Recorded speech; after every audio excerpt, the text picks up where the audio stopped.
Salut, c'est Joshua Matei.fr. Bienvenue dans cette 4e vidéo sur 6 consacrée à comment présenter son offre correctement. Maintenant que l'on sait à quel point notre offre est importante lorsqu'on fait de la publicité sur Facebook, Instagram ou Google, la question reste de savoir comment on va la présenter de la meilleure façon pour augmenter notre potentiel de conversion.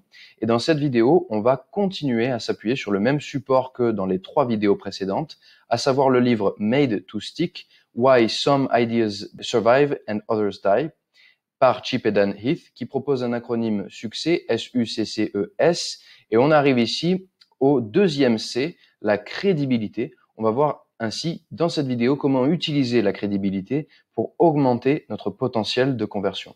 Comme d'habitude, un court rappel avant de rentrer dans le vif du sujet.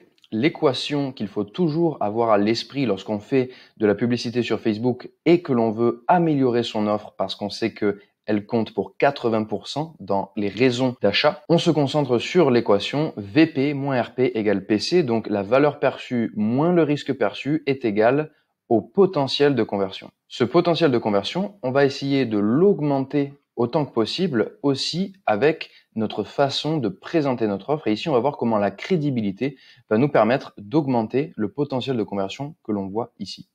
Nous pouvons donc commencer avec une définition de la crédibilité et de la façon dont on va l'utiliser.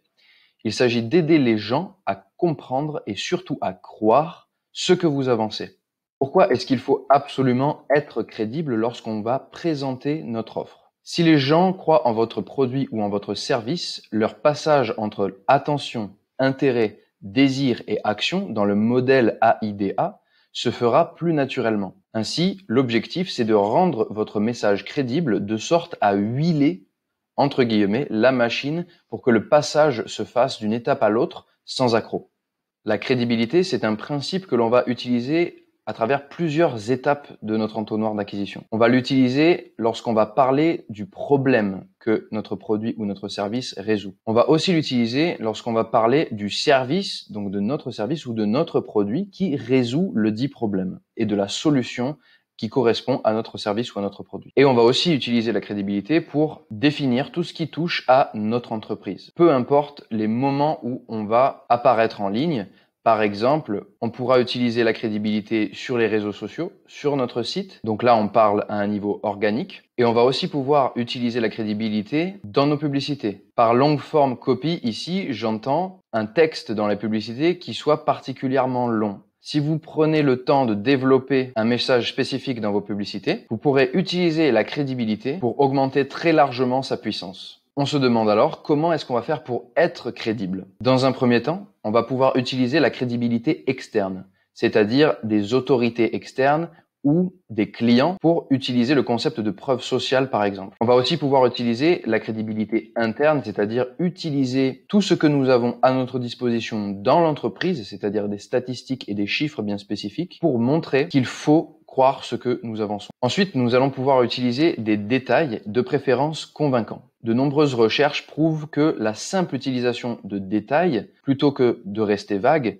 permet très largement d'augmenter l'intérêt des gens pour n'importe quel sujet. Nous allons aussi nous efforcer de rendre nos statistiques tangibles. Pour ce faire, nous allons utiliser une analogie et ou nous pourrions utiliser l'échelle humaine entre guillemets, c'est-à-dire adapter notre discours pour que la personne puisse projeter les explications que nous proposons de sorte à les comprendre en les associant à un monde qu'elle connaît. Une autre technique potentielle s'appelle le test Sinatra. Le nom de cette technique tire son origine de la chanson de Frank Sinatra, New York, dans laquelle Sinatra chante à un moment donné « If I can make it there, I can make it anywhere », ce qui en français se traduirait par « Si je peux y arriver là-bas, je peux y arriver n'importe où ». Si on souhaitait s'approprier ce concept, l'idée c'est d'utiliser des références répondant à la logique. Si nous avons pu accomplir X pour eux, donc la solution que votre produit ou votre service propose, nous pourrons accomplir X pour vous. L'important ici est évidemment de choisir le meilleur exemple possible, de sorte à ce qu'un maximum de gens puissent s'identifier avec un client pour lequel vous avez trouvé une solution ou pour lequel votre produit a été efficace. Vous pouvez aussi, pour être crédible, utiliser des références qui sont testables quasiment immédiatement. Par exemple, on a la fameuse garantie « Essayez nos matelas gratuitement pendant 100 nuits » où on peut faire écho ici à des vidéos précédentes qui ont été faites sur Emma Matelas avec toute une analyse de leur tunnel de vente. Si vous souhaitez aller voir cette vidéo, je vous la recommande. Et nous allons aussi pouvoir avoir des références testables très simples du style « Vous arrive-t-il d'avoir mal au dos au réveil ?» Encore une fois, en prenant l'exemple d'Emma Matelas si on souhaite vendre de la literie. On peut voir comment ces deux exemples pourraient s'utiliser dans deux endroits complètement différents. Le premier pourrait être utilisé partout, de la publicité à la page de paiement, alors que le deuxième exemple serait peut-être plus pertinent comme accroche d'une publicité. Il m'a semblé que le point qui nécessitait d'être explicité un peu plus était le point sur les statistiques et comment utiliser des analogies ou l'échelle humaine pour aider les gens à comprendre des statistiques données. Pour vous montrer un petit peu comment utiliser des analogies, voici une vidéo qui est extrêmement puissante, qui présente une analogie entre des billes et la puissance nucléaire des États-Unis.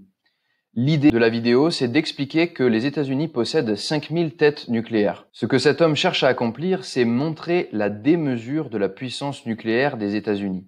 Pour ce faire, il compare Hiroshima et les dégâts causés à Hiroshima à ce que la puissance nucléaire moderne des États-Unis pourrait causer. Il commence donc par lâcher quelques billes sur l'écran en les associant aux dégâts d'Hiroshima et il termine la vidéo en versant, au lieu de 3 billes pour Hiroshima, 5000 billes pour représenter les 5000 têtes nucléaires qui sont actuellement en possession des États-Unis. Je vous mettrai le lien de la vidéo dans la description. Je vous remercie d'avoir regardé cette vidéo jusqu'au bout. J'espère qu'elle vous a été la plus utile possible. Si vous avez des questions, n'hésitez pas à les poser en commentaire. Je m'efforcerai d'y répondre au cas par cas. J'aimerais vous demander de cliquer sur j'aime sous la vidéo, de vous abonner à la chaîne et je vous dis à très bientôt dans la prochaine vidéo. À plus.